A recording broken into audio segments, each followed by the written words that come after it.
Salut à tous. Salut, coucou YouTube. Aujourd'hui, on parle de Pagan. The witch! Burn the witch! It's the witch! Vous avez reconnu, c'était la vie... Non, pas de la vie de Brian. Sacré Graal, bien sûr. Mais qu'est-ce qui peut brûler? Une sorcière? Oui, mais quoi d'autre? Du bois? Et qu'est-ce qui flotte? Un canard? Oui. Ils attachent un canard, ils le foutent à l'eau avec la sorcière. C'est débile. Eh ben, effectivement, il y a de l'eau. Le jeu est excellent. Le jeu est excellent parce que c'est un jeu de rôle caché. Avec un côté le chasseur et de l'autre la sorcière. Et pour avoir fait plusieurs parties, au moins 4, la partie est quand même bien équilibrée entre entre le chasseur, pardon, le mégenrage, et la sorcière. Ah, tu trouves équilibré pour l'expérience que tu as eue? Bah finalement, oui. Beaucoup de gens disent « Ah là, la sorcière, elle est hyper cheatée, le chasseur, il est moins bon. » Ou le contraire. Ou le contraire, on a tout entendu. Et finalement, bah, le parti qu'on a fait, ça c'est quand même assez bien équilibré. À part peut-être cette dernière partie où j'ai pioché beaucoup de... Là, c'était plus un problème de pioche finalement que d'équilibrage du personnage, puisque j'ai pioché pas mal de, comme on voit là, de malédictions. Alors, avant de parler de cette dernière partie, on va juste parler des mécanismes. Donc là, c'est un peu à l'envers, malheureusement. Nous avons 9 villageois. 9 villageois, nous disposons chacun de 3 actions de 3 pions. Toi, tu as des pions blancs et moi des pions noirs. Donc, nous posons des pions pour déclencher les effets des villageois qui vont faire piocher. Poser donc des secrets pour moi et toi des indices qui peuvent donnent lieu à des preuves. Moi, ça me transforme donc mes secrets en faveur. Quand j'en ai 3, ça dès qu'on en a 3 et qu'on interroge un villageois. Donc il y a toute une gestion en fait d'influence. On gagne de l'influence. On a même un petit cadran, on gagne de l'influence pour pouvoir payer des cartes. Ouais. Les cartes qu'on trouve ici. Donc on voit en bleu, là ça me coûte 2 à payer. Donc il faut aussi avoir posé sur une action qui me permet de jouer une carte. Ici, il y a 4. Moi, les miennes sont différentes avec des actions. Voilà, donc c'est complètement asymétrique. Hein. On est sur du 1 contre 1. Un beau truc tressé. Oui, les cartes sont vraiment de bonne facture. Donc, globalement, pour le prix, regardez, il y a un support. On a chacun un plateau avec une aide de jeu, carton dur, un rappel des actions qu'on peut faire, parce qu'indépendamment des cartes, on peut faire des actions, ou des villageois, on peut faire des actions. Là, c'est pas juste une carte, c'est vraiment un plateau, pareil aussi, très solide. Non, on a quand même un beau support. Combien tu m'as dit, c'est 31 balles? 32 balles je crois un peu plus, peut-être 34-35. Bref, on est dans la catégorie de prix. On peut comparer au jeu qu'on a joué aujourd'hui, qui était Star Wars Deck Building, qui était plus cher et avec largement moins de choses. C'est la licence qu'on paye. Et des cartes moins bien manufacturées. Ah oui, non, mais là, le matériel est, je dirais pas de toute beauté, mais très satisfaisant. Moi, je trouve ça et c'est beau, les illustrations sont belles, hein, vous pouvez voir quand même. Il y a une ambiance. Il y a un côté un peu entre la BD franco-belge, mais plus la nouvelle ah bah là, BD on est française. sur un style européen. Alors, je ne sais pas, l'illustrateur, c'est peut-être un Allemand. C'est que des Allemands, hein. C'est une équipe allemande. C'est Karl Vermeer Storgard et Kasper Karl Christensen pour le... Ah non, pardon, illustration, c'est Marengut. Ouais, ça c'est les créateurs du jeu, ça. Ça sonne un peu germanique. Marengut. Édité par Super Meeple. Alors, distribué par qu'est-ce que toi, je crois que j'ai décrit à peu près le plus gros, bon, on n'est pas là pour décrire vraiment le jeu, mais on a aussi, moi j'ai acheté un peu toute l'extension. Dans cette partie-là, ce ne sont pas les villageois de base, c'est avec l'extension qui m'a permis de changer donc, les villageois et les effets qui sont associés. C'est des gens qu'on a rajoutés. Donc vous voyez, en plus il y a 3 familles, chacune d'une couleur, donc il y a des effets selon les familles, des influences, enfin voilà, différents. Alors qu'est-ce que toi tu penses du jeu, des parties? J'ai beaucoup aimé ce jeu. Je ne sais pas si je pourrais l'acheter au regard d'Alexis parce que il y a quand même des thématiques, pas des thématiques, les thématiques on s'en fiche parce on rappelle juste il joue à Terror donc. Alexis, ton fils qui a quel âge? 7 ans et demi. Très bien. Et qui joue à Terror of London, donc c'est pas la thématique de la sorcière. Il est éclairé. Ça lui fera pas peur. Mais par contre j'ai l'impression que ça peut lui faire vriller le cerveau. Nous déjà ça nous fait un peu vriller le cerveau de devoir penser à chaque fois les combinaisons, ce que ça va entraîner, tout ça. La programmation de l'ordre de ses actions pour optimiser, pour lui en tout cas, au mieux, pour répartir ses pions. Parce qu'on peut éliminer des villageois. Ah oui, on ne l'a pas dit, parce qu'il faut effectivement... on a oublié un élément important. 2 fois des villageois. Donc, et après toi, tu dois trouver, en tant que chasseur, la sorcière parmi les villageois. Donc, comme c'est un rôle caché, moi, je suis la sorcière parmi un de ces villageois. Oui. On a le double de ces cartes de villageois ici, et tu vas pouvoir innocenter des suspects et avoir toujours une carte que j'ignore, correspondant à ces villageois. Et donc, moi, je vais pouvoir essayer de t'induire en erreur, en dire, tiens, je joue celui-ci. Mais toi, par exemple, si tu as tiré celui-ci, tu sais que c'est pas celui-ci, donc je ne pourrais pas t'induire en erreur. Tu peux tuer aussi des villageois jusqu'à 3 maximum avant que tu perdes. Ah, c'est 3 maximum? Je crois que c'est 3 maximum. Je crois que c'était 2 maximum. Donc toi, tu as deux... c'est vrai qu'on n'a pas décrit ça. Tu as 2 solutions pour gagner. C'est soit tu innocentes tous les villageois, donc par déduction, tu sais qui est la sorcière. La sorcière. Soit tu me tues. Soit je tue la bonne personne. Je tue directement. Et si je tue 3 villageois et que c'est pas la sorcière, j'ai perdu la partie. Voilà, donc on reprend un peu l'explication. Donc pour Alexis, bon, ça peut-être pas pour le placement des indices, parce que vous voyez, moi je vais placer donc mes secrets. Après, ça se trouve, il peut me faire rêver et d'un coup, il va me dire...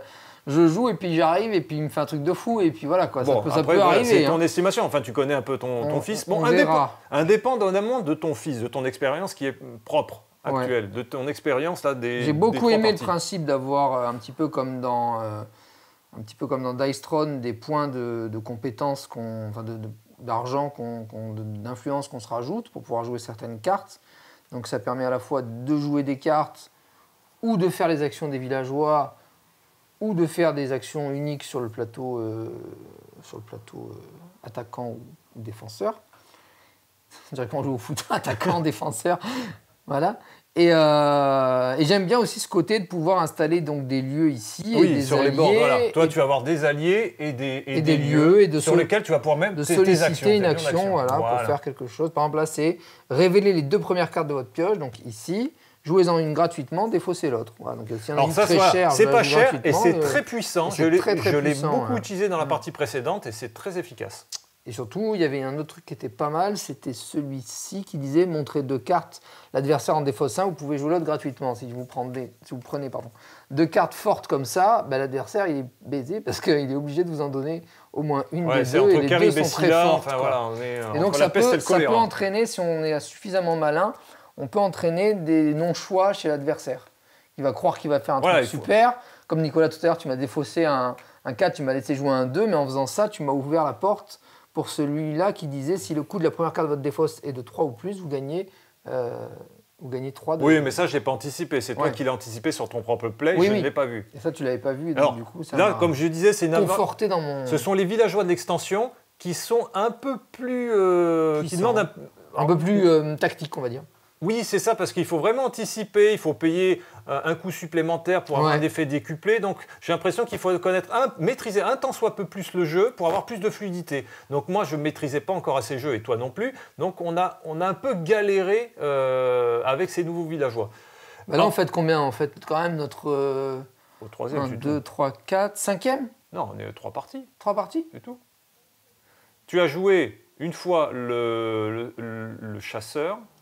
J'ai joué la sorcière, et toi, tu as rejoué la sorcière. Tu vois, c'était tellement mind game que j'ai l'impression qu'on a joué plein de parties, mais en fait, non. C'est que ça prend tellement de temps à réfléchir et tout que j'ai...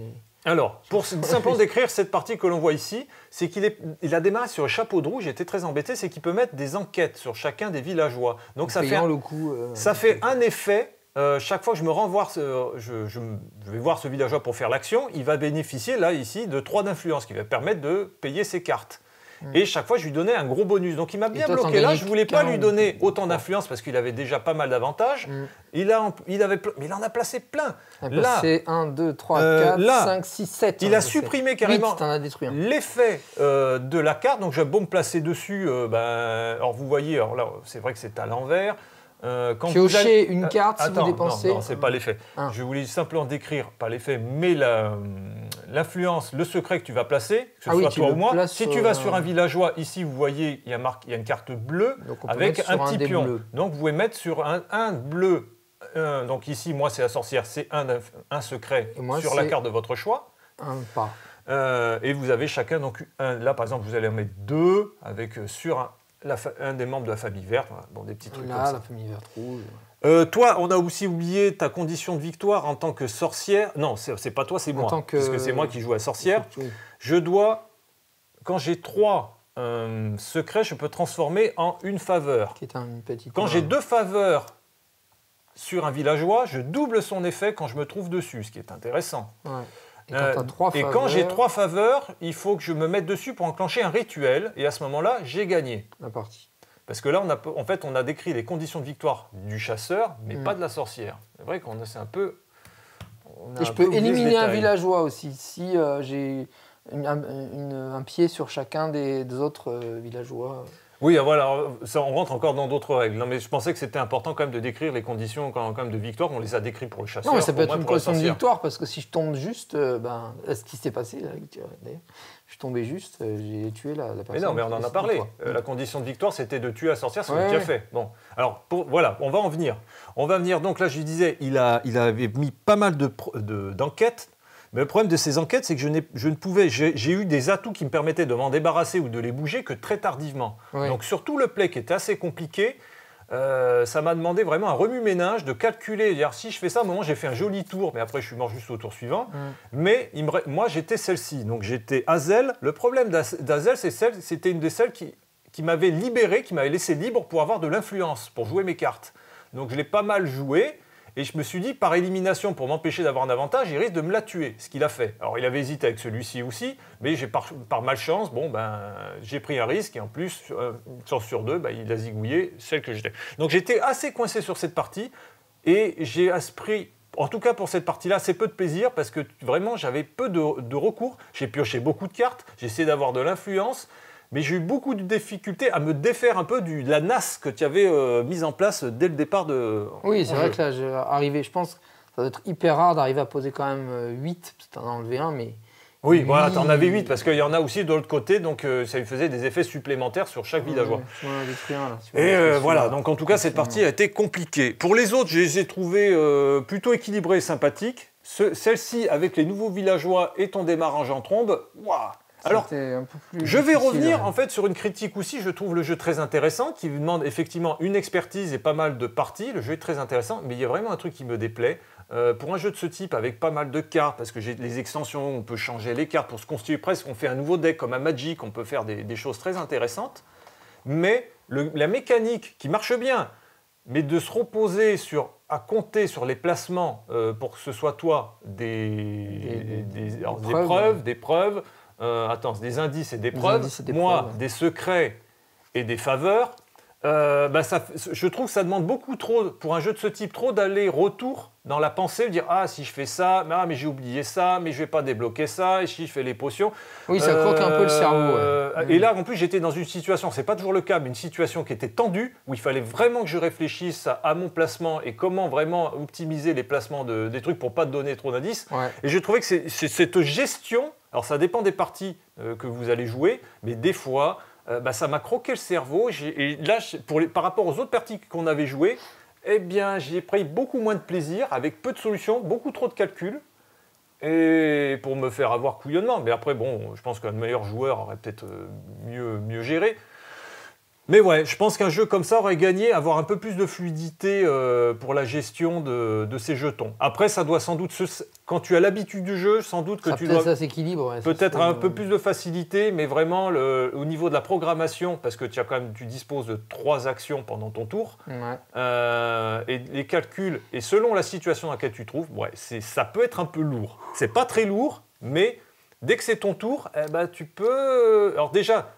Soit c'était le cas pour toi et pour moi, le temps de réfléchir, le rythme s'en trouve parfois assez haché et un peu long pour ce que ça propose, alors que le jeu est très bien. Mais cette question de calcul, de placement de tous ces petits jetons... Après, peut-être qu'au bout de 50 parties, tu connais par cœur les mecs et ça va plus vite. C'est ce que je disais, peut-être, je n'en sais rien. Éventuellement. Parce que là, effectivement, il faut relire tous les villageois, parce que des fois, en plus, on se fait des embrouillamini, parce qu'il y en a certains qui se ressemblent. Enfin, moi, déjà, ça m'est arrivé de confondre plusieurs. Et je pense que quand tu as une bonne maîtrise des personnages, ça va mieux. Alors, un petit détail, c'est que vous voyez, là, c'est à l'envers. Comment tu lis les cartes. Alors, ils ont quand même pensé à faire un rappel ici des cartes. Donc, ça, c'est bien. Donc, moi, je vois. Par contre, comme disait Guy, peut-être des cartes plus grandes, le long, on va dire un truc comme ça. Dans le long, effectivement. Alors, on s'y fait, hein. Mais c'est vrai que ça peut être un peu galère en début quand on ne connaît pas trop, surtout avec ces nouveaux villageois, d'avoir juste ces petites cartes de rappel. C'est mieux que rien, au moins on les a. Les gens qui ont une difficulté de spatialisation, ce qui est mon cas, eh ben, c'est vrai que de voir les personnages à l'horizontale et là à la verticale, ça perturbe un peu le... Oui, tu as du mal à réordonner. Ah, mais celui-là, à me dire que ça, c'est ça, et que les trois là, ils sont là, quoi. Tiens, voilà, en vertical. Je les aurais préféré à l'horizontale, surtout qu'en plus, c'est pas une carte que tu vas mettre dans ton deck, donc c'est pas gênant si elle avait été à l'horizontale. Ouais, c'est vrai. Oui, en plus, ils l'ont mis à l'horizontal pour le verso. Ah, et t'as pas parlé de ça aussi, le petit plateau avec les alors là, c'est pour la sorcière. On peut mettre des malédictions, donc qui vont avoir des malus ou des bonus, et que le chasseur peut détruire pour un coup et une action. Voilà. Tu peux lever une malédiction. Et plus j'en pose, et plus ça me coûte donc un influence supplémentaire. Est-ce que c'est ton jeu préféré? Oui. Ah, cette fois-ci, oui. Ah, bah voilà, c'est ça qu'on veut entendre. C'est son jeu préféré. À deux doigts de l'acheter, À deux doigts. Ouais. Magnifique. Je pense que ça pourra beaucoup plaire à Alexis, puis ma mère même, elle peut kiffer. Après tout, on a joué à la bête avec Alexis et ma mère, donc pourquoi pas celui-là, hein. Alors moi, c'est vrai que je suis parti aussi sur les chapeaux de roue quand j'ai vu le jeu. Je me suis dit, il a tout pour me plaire, sauf que j'avais les réserves qui s'avèrent un petit peu avérées, qui se trouvent donc de la gestion de tous ces petits indices, parce que c'est pas le genre de mécanique qui, moi, je trouve très excitante, même si ça sert bien le propos, le support, et dans la mécanique, ça marche. La gestion, ouais. Mais la gymnastique de tous ces petits pions m'ennuie. Mais le jeu est très sympa et peut-être donc ce serait moins désagréable quand je serais plus habitué à établir et à adapter une stratégie quand j'aurais plus de facilité à la pratique. Je pense qu'on peut gagner du temps et d'efficacité et moins, c'est pas galérer, mais perdre de temps là-dessus. Après, je pense que tu auras un peu plus de mal à y jouer parce qu'il me semble que Nico Bouvillier n'est pas trop fan des jeux. Alors oui, ah, c'est vrai qu'il n'aime pas trop, mais c'est un peu une pause d'ouvrier quelque part. Oui, exactement. On met un petit jeton, on déclenche un truc. Quand t'en as 3, ça fait un autre jeton. Tu pourrais le couillonner. Oh pardon, faut pas le dire parce que sinon il va le savoir. Mais tu pourrais l'aiguiller comme ça, oui. Bon voilà, on va pas dire chaque fois achetez-le parce qu'on va pas chaque fois surenchérir. C'est que déjà nous on achète trop. Je sais que beaucoup d'entre nous en achètent déjà trop. Pour le prix, je pense que c'est honnête. Franchement, pour plus de 30 €, vous avez une très bonne base. Aujourd'hui, où il y a une inflation assez importante des jeux, là, même la boîte de base, vous avez de quoi faire. Vraiment, vous n'avez même pas besoin des extensions. La boîte de base. Tous les plateaux sont tressés en plus, donc c'est un peu agréable aussi à le toucher. Vous avez, si le jeu vous plaît, la proposition vous plaît, vous avez des heures de plaisir pour pas cher. Donc là, effectivement, je peux me permettre de vous dire, achetez-le si ça semble vous intéresser. Et l'extension, tu dis, elle rajoute une différence de gameplay, c'est ça? Alors oui, l'extension, le truc, c'est que vous allez changer toutes les cartes, parce qu'il y a à part les villageois qu'on a pu jouer indépendamment de l'extension, c'est que ces nouvelles cartes, vous allez changer celles que vous avez, parce qu'il y a une ressource supplémentaire à prendre en compte. Et alors, contrairement aux mini-extensions... Qui sont les esclaves indiens. Non, c'est pas vrai, qui sont 30 cartes pour 7-8 €, donc 15 cartes pour le chasseur, 15 cartes pour le sorcier, la sorcière, et que vous allez pouvoir utiliser pour constituer des nouveaux decks. Donc je dirais peut-être le plus utile avant de vous pencher sur une extension qui change, qui apporte une autre mécanique. Ouais, c'est d'abord on n'a pas testé. Le jeu de base. C'est peut-être très intéressant, je n'ai pas testé. Non. Mais peut-être d'avoir ces cartes supplémentaires pour le jeu de base, que vous pouvez, en fait ces cartes, vous ne pouvez pas les utiliser. Les cartes d'extension, vous ne pouvez pas les mélanger. Ce sera vraiment des cartes à part. Puisque si vous utilisez ces cartes, c'est vraiment pour gérer la nouvelle ressource. Et que là, des cartes, des petites extensions à 7-8 € vont pouvoir se marier et vous permettre de constituer des decks différents avec les cartes de base. Donc je pense que c'est plus intéressant. Un peu plus opti. Écoutez, merci à tous et bon jeu. Tchuss. Tchuss.